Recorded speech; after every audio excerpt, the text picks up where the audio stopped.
Have you ever wondered why some homes fly off the market with multiple offers and some other homes sit and sit on the market and face so many price reductions with no action happening there? The difference always almost comes to pricing. Today, in this video, I will break down exactly what happens when you price your house right and what happens when you price your house wrong.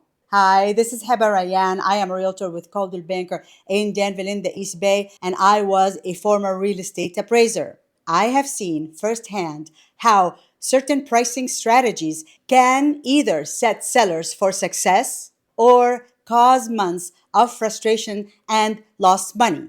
So let's get into it. Before even we talk numbers here, let's get real. Selling a house is a very stressful process. You are gonna go through decluttering, deep cleaning, staging, storage. If you're moving from one place to the other and you haven't found your next place, you will have to find a place to store your stuff till you find your next home. You have to keep the house show ready, and you may have to leave your house on minutes notice for the next showing appointment. Even if the house is vacant, it still could be very inconvenient because you are either staying with a family member or you are renting a place while you are looking for your next home. But you are still paying the holding cost of this house every single month. The PG&E bill, the mortgage, the interest, the upkeep of the house. All those costs are extra costs for you, and you definitely want to get rid of them. It definitely is a lot of money and work. And the last thing you want to do is to drag this process longer than necessary. And that's exactly what happens when you price your house wrong. And here I'm going to go over what exactly happens when you price your house wrong. Number one, the buyer that is looking in your neighborhood does not even see it online because he knows that this neighborhood sells for a certain price, and his online search criteria does not even show him that house. So what happens here? No realtors are calling to make appointments to show the house. The open houses for your house is dead. And then you decide to do a price reduction. And this is definitely a very frustrating process for a home seller to think about a price reduction. But at this point, they have to do a price reduction. And when you do a price reductions, guess what happens? Every buyer out there will think, what's wrong with that house? Why has it been sitting on the market that long? You already lost your most serious buyer who is looking for houses every day and every minute of the day. And here is the tough truth. Overpriced homes usually sell for less than what they have sold for if they were priced right from day one. And to make matters worse, let's say you found a buyer that is willing to stretch their budget and pay that high price for your house. Guess what? The house will not appraise. And at that point, the buyer will negotiate the price down, or they will back out of the purchase and your house will go back on the market.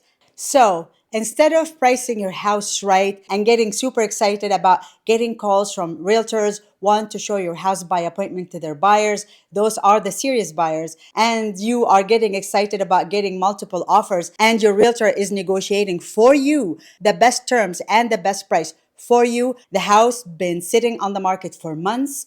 I am here paying all this cost to keep the house. I'm paying the mortgage and the utility bills, and I don't even live in the house. Do you want to be in the first situation, being excited about getting so many calls and so many buyers interested into seeing your house, and probably you're getting multiple offers? Or you want to be in the second situation with your house price high and you are worried about the bills that are piling up? Definitely, you'll want to be in the first situation. Let's flip the story and see what happens if you price your house right. Before the open house, buyers are circling the neighborhood, looking at the house, looking at the neighborhood. You will get so many calls from agents that want to show the house with their qualified buyers. On the open house day, buyers are lined up the street. They want to be the first to see that house. And after they see the house, they are so excited to learn more about the house. They will send a request to see the disclosure and the inspections that you have done before you put the house for sale. And suddenly, as a home seller, you will receive a very strong offer, or in many situations, it could be multiple offers. Even in today's market where everybody is saying the market is slow, the market is not slow. It is balanced. We do have more inventory than we ever have had before since 2019, and that is a very active market. Buyers are serious and they are looking to buy houses, but buyers are very savvy. They do their online research. They go on Google and Zillow and they know how much the house at the end of your street sold for. They know how much the house in the street behind you sold for. So if your house is priced over the sale prices of your neighboring homes, they are not even going to bother to come see it. The irony is, if you price your house accurately or slightly under the last sale, you definitely will end with more money than what you think, not less. Buyers do see the value, competition builds, and multiple offers will drive the price of your house up. Let's talk about the psychology of the buyers. When home buyers look online, they definitely always look for value. So if your house priced over the neighboring homes, they always look for value. So, for example, let's say there are 4 homes that are available for sale in your neighborhood, and all 3 homes are priced at 2,200,000, and your house is priced at 2,500,000, and all 4 homes are very similar in the size of the house and the size of the lot and the condition. They may come see your house and see the other 3 homes, but guess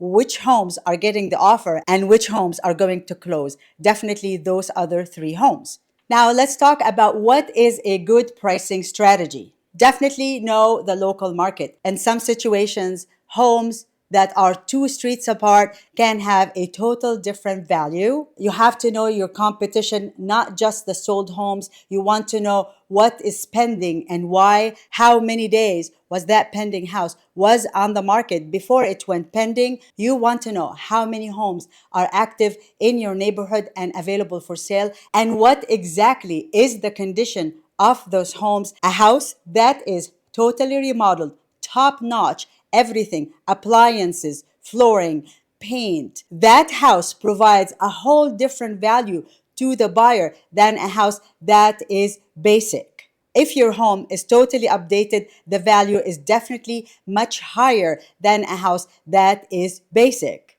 Use an expert eye. As a former appraiser, I never go by the price per square foot. If a realtor talks about a price per square foot, that is totally wrong, because we have to pay attention to where is this house is exactly located, how much money was spent to update this house. I definitely have to analyze the location, the condition, the amenities around the house. All these things matter and make a huge difference. Definitely be strategic about pricing, because pricing the house right creates urgency and could create multiple offer situation. So here is the bottom line. Pricing your house right from the start is the single most important factor in selling the house quickly and for the most money and stress-free. While pricing it wrong, you risk months of frustration, lots of wasted money and time, and ultimately you will net less money at the end.